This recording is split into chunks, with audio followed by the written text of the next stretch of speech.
ฮัลโหลนาทีสวัสดีครับ ครับสวัสดีครับมาตุ้ยไปใส่ล่ะ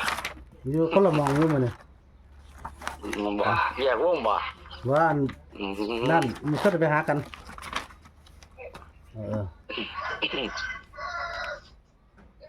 มื้อนี้มาเบิ่งของอาชีพเนาะเพราะท่านได้ลืมลงให้แล้วไปหาแล้วพอพอดีเด้ออืมครับนี่คือเรียนตัวมันสรพงษ์แท้เนาะ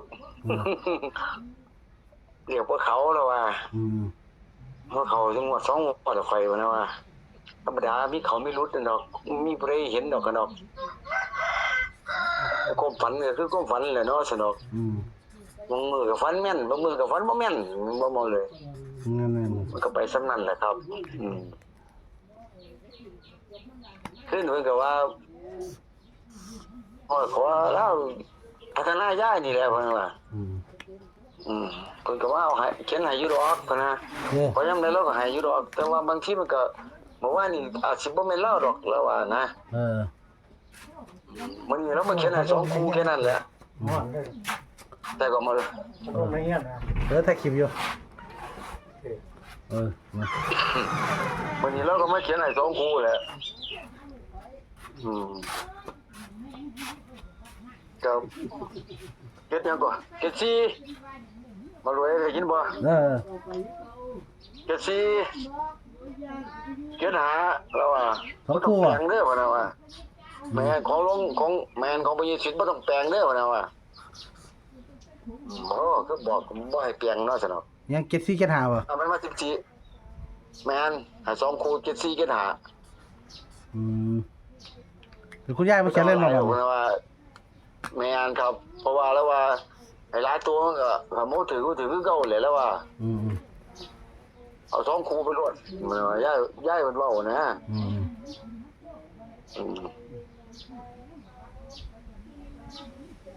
เก็ดซี่เก็ดหาเก็ตซี่เก็ตหาเนาะคนไทยมาเนาะนี่ไง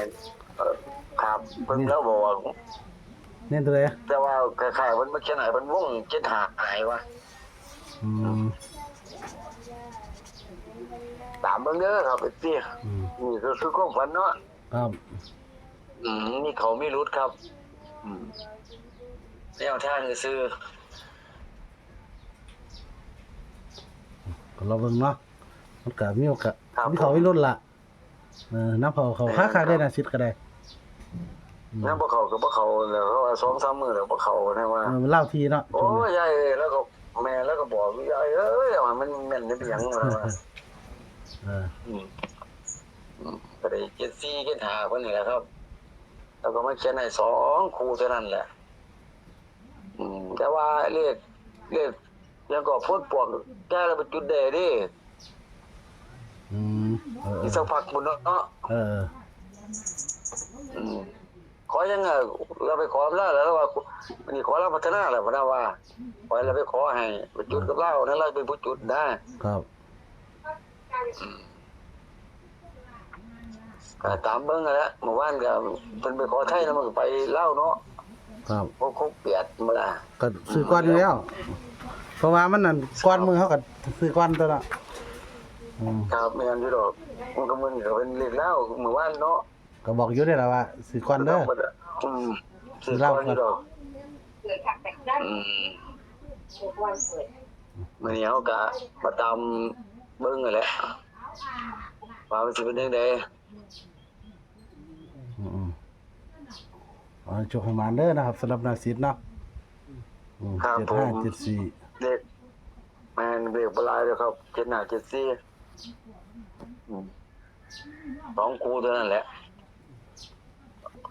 ก็บอกแล้วอยู่อย่าไปขออะไรเด้อนะครับที่เขาเจ้าก็บ่มันบ่มีคือเฮาแหละก็หลายตัวแล้วบ่มีเงินเล่นน้ำดอกเนาะขอไปครูว่าเราสบายเนาะมันต้องไป4ตัววินดอก4ตัววินมันยากโพดไม่งั้นครับแล้วที่มาแปลงตัวนี้จะเป็น12ตัวคนบาดตายซะแล้วแต่พี่จะเอาเงินมาซื้อชนะซะได้ปานนั้นคือเฮาแหละก็มักตัวใดก็พิจารณาเบิ่งเลยครับตัวนิ่นกันแน่แหละเลยซ้ำนี้แหละเก็ดซี่กับเก็ดหาเท่านั้นแหละครับแน่ๆตัวเก็ดหาเพิ่นมักกันแล้วว่าเพิ่นวงให้น่ะ แต่ว่าเก็ตซี่เฮาก็กันไว้เนาะ พอได้ทุนขึ้นแต่ก็ได้เนี่ยก็เอาเลย อืม ในเรียกมันออกเสมอคือว่าเนี่ย มันก็เลยยาวเก่าเนาะ ที่มันรุดได้ บ่มันดอกสมุนยาวเก่าเด้บัดนี้ เสมอครับยากเพิ่นว่าเมื่อคือ2 มื้อ3 มื้อยังว่าใครได้นี่ซุมื้อเอายาก สมุนยาก แล้ว ก็ ว่า จะเก็ ฟั บ น ไว้ ยาก ครับสังเกตมึงเลยครับช่องไหนก็ได้คนบ่ค่อยกันนั่นปานใดดิมันออกซุมื้อโพด สมุนยาวเก่าเนาะ ครับ อืม ยิ่งเลขมาสิยิ่งเลขซุมื้อนี่เอาตายนี่แหละ อืม เพราะว่าแต่ผู้เป็นก็แม่นคือว่าแหละว่าคันฝันยามใดก็แม่นยามนั้นแหละว่า อันผู้เป็นไทยเนาะ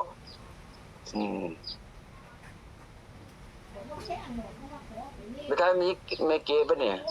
ไปออกของแม่เกไป ก็ได้ไปอยู่เอาแล้วเจ้าได้ไปเด้อนี่ล่ะ มา เอาขอบคุณที่ได้หลายเด้อนะครับที่แบ่งปันในทาง